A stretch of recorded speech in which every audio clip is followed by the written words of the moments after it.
ഇനി നമുക്ക് past continuous നോക്കാം. പാസ്റ്റ് കണ്ടിന്യൂസ് വർത്തമാനകാലം തുടർന്നുകൊണ്ടിരിക്കുന്നത് പറഞ്ഞു. ഇനി ഭൂതകാലത്തിൽ, കഴിഞ്ഞ കാലത്തിൽ തുടർന്നുകൊണ്ടിരുന്ന ഒരു സംഭവം പറയാൻ വേണ്ടിയിട്ടൊക്കെ ഉപയോഗിക്കുന്നതാണ് പാസ്റ്റ് കണ്ടിന്യൂസ്. കഴിഞ്ഞ കാലത്തിൽ ഒരു നിശ്ചിത സമയത്ത് നടന്നുകൊണ്ടിരുന്ന ഒരു കാര്യം പറയാൻ, അല്ലെങ്കിൽ കഥ പറയുമ്പോൾ അതിൻ്റെ ബാക്ക്ഗ്രൗണ്ട് ആക്ഷൻസ് പറയാൻ, അല്ലെങ്കിൽ സീൻ സെറ്റ് ചെയ്യാനൊക്കെ ഉള്ള സന്ദർഭങ്ങളിൽ ഈ പാസ്റ്റ് കണ്ടിന്യൂസ് ആണ് ഉപയോഗിക്കുന്നത്. പിന്നെ അതുപോലെ പ്ലാൻസിൽ മാറ്റം വരുത്തുക. നമ്മളൊരു കാര്യം മുൻകൂട്ടി പ്ലാൻ ചെയ്ത് വെച്ച് അതിലെന്തെങ്കിലും മാറ്റമൊക്കെ വരുത്തുമ്പോൾ അതൊക്കെ പാസ്റ്റ് കണ്ടിന്യൂസ് ടെൻസിലാണ് പറയുന്നത്. നമുക്കിതിൻ്റെ ഉപയോഗം, പാസ്റ്റ് കണ്ടിന്യൂസിൻ്റെ ഉപയോഗം ആദ്യം നോക്കാം. ഉപയോഗം അല്ലാതെ എങ്ങനെയാണ് പറയുന്നതെന്ന് നോക്കാം. അത് പറയാൻ വേണ്ടിയിട്ട് ആദ്യം നമ്മൾ സബ്ജക്റ്റ് ചേർക്കും, അത് കഴിഞ്ഞ് വാസ് അല്ലെങ്കിൽ വെയർ ചേർക്കും. അപ്പം പാസ്റ്റ് കണ്ടിന്യൂസിൽ ചേർക്കുന്ന helping verb was or were, ആയിരുന്നു എന്ന് പറയാൻ വാസ് വെയർ ഉപയോഗിക്കും. പിന്നെ വെർബിൻ്റെ ING ഫോമും ബാക്കി ഉപയോഗിക്കും. ഉദാഹരണം, ഐ സബ്ജക്റ്റ്, ഐയുടെ കൂടെ ചേരുന്നത് ഇവിടെ വാസ് ആണ്. വാസ് സ്ലീപ്പിംഗ്, ഞാൻ ഉറങ്ങുകയായിരുന്നു, ഉറങ്ങിക്കൊണ്ടിരിക്കുകയായിരുന്നു അല്ലെങ്കിൽ ഉറങ്ങുകയായിരുന്നു. അന്നേരം കഴിഞ്ഞ ഒരു സ്പെസിഫിക് സമയത്ത് എന്തോ കാര്യം പറഞ്ഞപ്പോഴാണ് ഐ വാസ് സ്ലീപ്പിംഗ്, ഞാൻ ഉറങ്ങിക്കൊണ്ടിരിക്കുകയായിരുന്നു.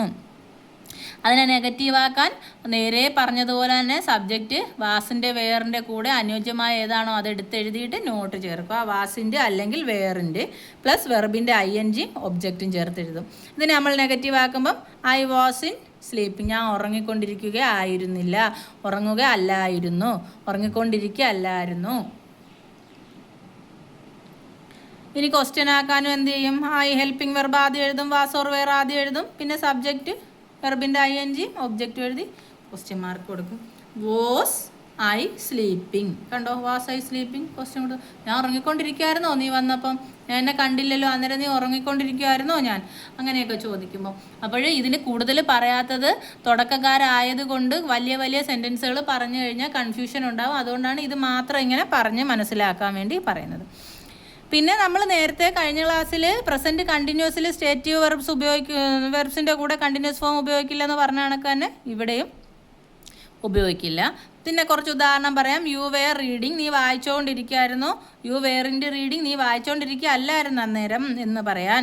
വെയർ യു റീഡിങ്, നീ വായിച്ചുകൊണ്ടിരിക്കുമായിരുന്നോ? ഷീ വാസ് റൈറ്റിംഗ്, അവൾ എഴുതിക്കൊണ്ടിരിക്കുകയായിരുന്നു. ഷീ വാസിൻ്റെ റൈറ്റിംഗ് എന്ന് പറഞ്ഞാൽ അവൾ എഴുതിക്കൊണ്ടിരിക്കുക അല്ലായിരുന്നു.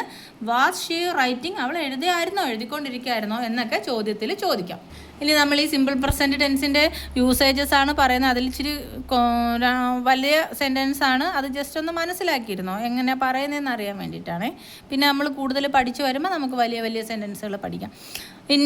ഇൻറ്ററപ്റ്റഡ് ആക്ഷൻസ്, ഒരു കാര്യം കൊണ്ട് മറ്റൊന്ന് തടസ്സപ്പെടുന്ന കാര്യം പറയാം. ഉദാഹരണം, I was reading A novel when she called, അവൾ വിളിച്ചപ്പോൾ. വെൻ ഷീ കാൾഡ്, അവൾ വിളിച്ചപ്പോൾ.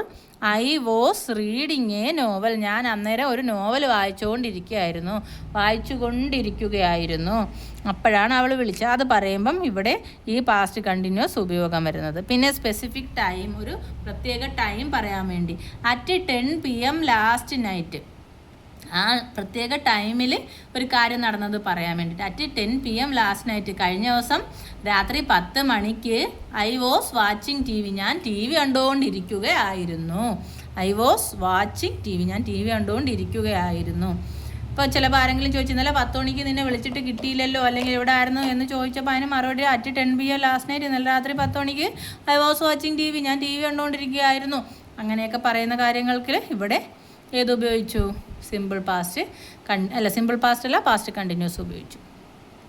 ഇനി പാരലൽ ആക്ഷൻസ്, രണ്ട് കാര്യങ്ങൾ ഭാവിയിൽ ഒരുമിച്ച് നടന്നുകൊണ്ടിരുന്ന കാര്യം പറയുമ്പം, while I was studying my mother was cooking. While I was studying, ഞാൻ പഠിച്ചുകൊണ്ടിരിക്കുകയായിരുന്നപ്പോൾ. വൈൽ അന്നേരം ആയിരുന്ന, അങ്ങനെയൊക്കെ പറയാൻ വേണ്ടിയിട്ടാണ് വൈൽ ചേർക്കുന്നത്. ഐ വാസ് സ്റ്റഡിയിങ്, ഞാൻ പഠിച്ചുകൊണ്ടിരിക്കുമ്പം. മൈ മദർ വാസ് കുക്കിംഗ്, അമ്മ പാചകം ചെയ്തുകൊണ്ടിരിക്കുന്നത്. ഇവിടെ രണ്ടും ഏതിലാണ്? പാസ്റ്റ് കണ്ടിന്യൂസിലാണ് ഇത് രണ്ടും പറഞ്ഞിരിക്കുന്നത്.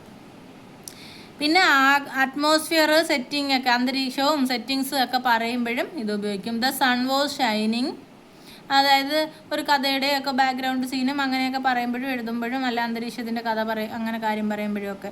ദ സൺ വാസ് ഷൈനിങ്, സൂര്യൻ ഉദിക്കുകയായിരുന്നു അല്ലെങ്കിൽ തിളങ്ങിക്കൊണ്ടിരിക്കുകയായിരുന്നു. And the flowers were blooming, അപ്പോൾ അതുപോലെ തന്നെ പൂക്കൾ വിടർന്നുകൊണ്ടിരിക്കുകയായിരുന്നു. അങ്ങനെയൊക്കെ പറയാനും. കണ്ടോ ഇവിടെ വെയർ ബ്ലൂമിങ് വാസ് ഷൈനിങ്, കണ്ടോ സബ്ജക്റ്റ് ഹെൽപ്പിംഗ് വെർബ് വെർബിൻ്റെ ING form, subject helping verb വെർബിൻ്റെ ING ഫോം. മനസ്സിലായല്ലോ? ഇനി നിങ്ങൾ എന്ത് ചെയ്യണം? സ്വന്തമായിട്ട് പാസ്റ്റ് കണ്ടിന്യൂസിൽ സെൻറ്റൻസുകൾ പറഞ്ഞ് ഉണ്ടാക്കി പഠിക്കുകയും എഴുതുകയും വേണം. ഓക്കെ.